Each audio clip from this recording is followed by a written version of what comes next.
Hey everyone, Rich Curtis from Numark here, and today we're going to take an exclusive look at the world's most popular and most affordable DJ controller yet, the Mixtrack Pro 3. The Mixtrack Pro 3 is great for anybody, whether it be beginners, pros, or someone who's looking to get into the Serato DJ software for a very low price. The Mixtrack Pro 3 has a lot new features that we've added from the Mixtrack Pro 2, those being an all sleek new design. It's all black, looks really nice. And we also have a couple of brand new metal platters with LED rings around the top. You'll also see we move the pads from the top of the unit to the bottom, so that way you can avoid unwanted platter hits. And we added in our strip search, so that way you can search tracks or tweak effects on the fly. We have some pitch sliders here, and the pitch sliders are now 100 millimeters, and you can use those to beat match your tracks. And if that wasn't enough, we added in a dedicated filter knob for each channel, so you can use that for your rises and drops and transitions.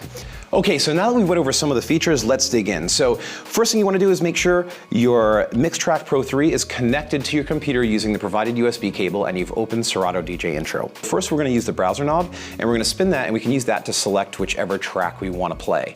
Now, if we're not in the right crate and we wanted to go back, we can just hold Shift, and we can press the button down, and now we can select the correct crate, and then from there press the button and select the track.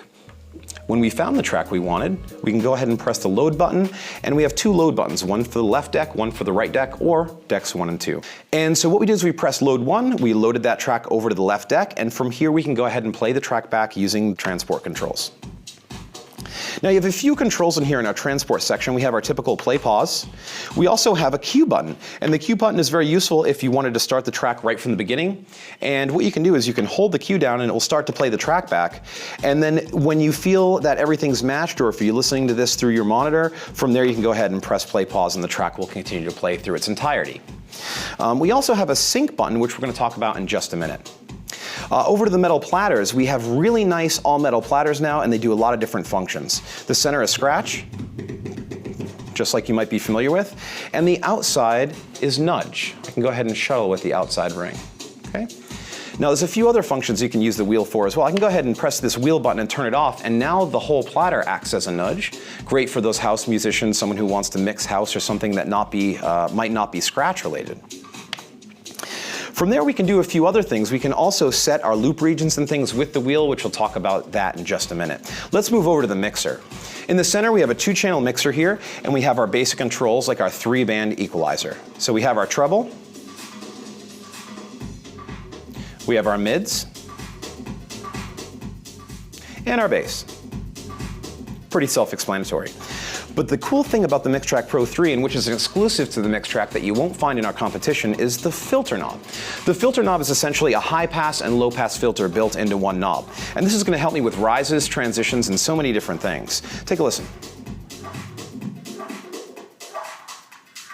And then we have low pass to the left. High pass and low pass. Really, really fun. And you're going to get one of those on each track. Now here we have our cue listen. So we can turn these buttons on, our headphone, little lit headphone buttons, and this is going to give us our cue.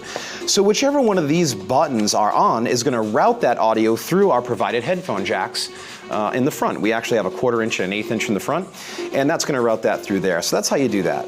Now in the center strip here, this is our main control strip. Okay, so from here, you have a master gain, which is our master volume. We also have a cue mix, which is going to decide, do I want to listen to the right deck or the left deck through my headphones at that time? And we have a cue gain, which is basically your headphone volume. And let me tell you, you get a lot of volume out of this little guy. So if you like it loud, this is the piece for you. Okay, moving on, let's talk about these pads. These pads are absolutely fantastic, and we can do a lot of different things. One of the things we can do with this is be able to set a loop. So all we're going to do is we're going to hold our pad mode button, and we're going to select manual loop here, which you can see it's silk screened right above the pad. I go ahead and hit manual loop, and I can set a loop anywhere in the track. I press the first pad to set it in, and the second pad to set it out. And it's that simple. Now we have looping going on inside Serato, and at any point I can go ahead and remove or turn on that loop with this button right here.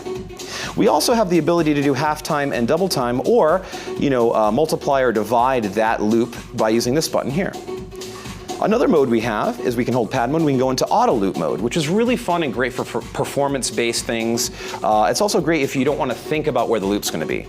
And we have a few different regions here. We can go A/16, 30 seconds, and so on. And we press it to turn it on and press it to turn it off. And the third pad mode we have here is the sampler mode. So from here I can hold my pad mode button down, select sampler, and now I can add my own samples in right over the currently playing track on that deck. So now let's talk about beat matching. The Mixtrack Pro 3 comes with two long throw 100mm pitch sliders on here. And this makes it really easy to be able to match two beats together. So first, let's go ahead and place something back on our first deck. Okay. And next we're gonna go ahead and place something back on our second deck.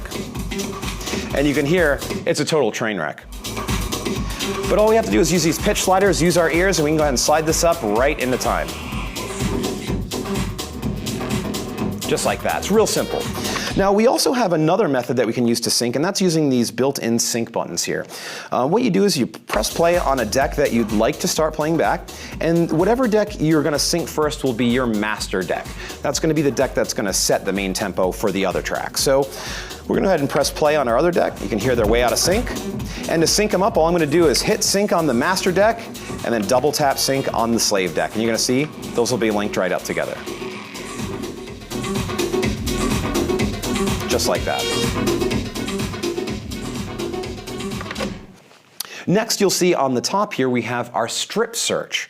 And the strip search is going to allow us to search through a track very easily. So as you can see, when I touch this at first, nothing happens. And that's as a protection for you. If you're playing live, you don't want to accidentally hit this and skip through your track. Nobody wants that. What you want to do is you want to be able to hold shift, and this will actually help you skip right through your track. Let's see what that sounds like. And what's cool is Serato DJ is actually going to automatically bump you to the first beat in that measure, so it's never going to sound like it's coming in off time. You can even use that while you're synced as well. Now, some other functions that this does is effects. So you can see we have 3 effects buttons right here. And we can preset those effects in the Serato DJ software under DJ Effects. You click this little tab. It's going to open up and you'll see all of my effects are set right there. From here, if I want to enable effect, I just press the effects button on and engage my parameter. Reverb. Some flanger and phaser, as well as some echo. Okay? Now we can use this beat knob to actually change the time division of those things. So let's say I wanted my echo to go on longer or wanted my delay to change a different, tap time. I can either use my built-in tap tempo or my beats knob to do that. So on the mixer down here at the bottom, you're going to see we have a couple of nice channel faders here, as well as a high-quality crossfader. Like I said earlier, we also have a built-in VU meter here, which is a 5-stage VU, so you can make sure you're not clipping and that you're only sending clean signal out to the house. And as always, we added in the 1/4-inch microphone input on the front with its own dedicated gain. So that's a quick look at the Mixtrack Pro 3. A couple things that are included in the box that we didn't mention are expansion packs. So it comes with a Tool Room Records expansion pack, which is going to give you a ton of very high quality audio stems. So you can use those and mix those in with your current productions. And it's also going to come with a ton of prime loop samples. Everything from drums, loops, voices, everything. It's a $200 value. It comes in the box absolutely free. Now, if you're having cold feet about Serato, head on over to Numark.com and download our 14-day trial of Serato DJ absolutely free.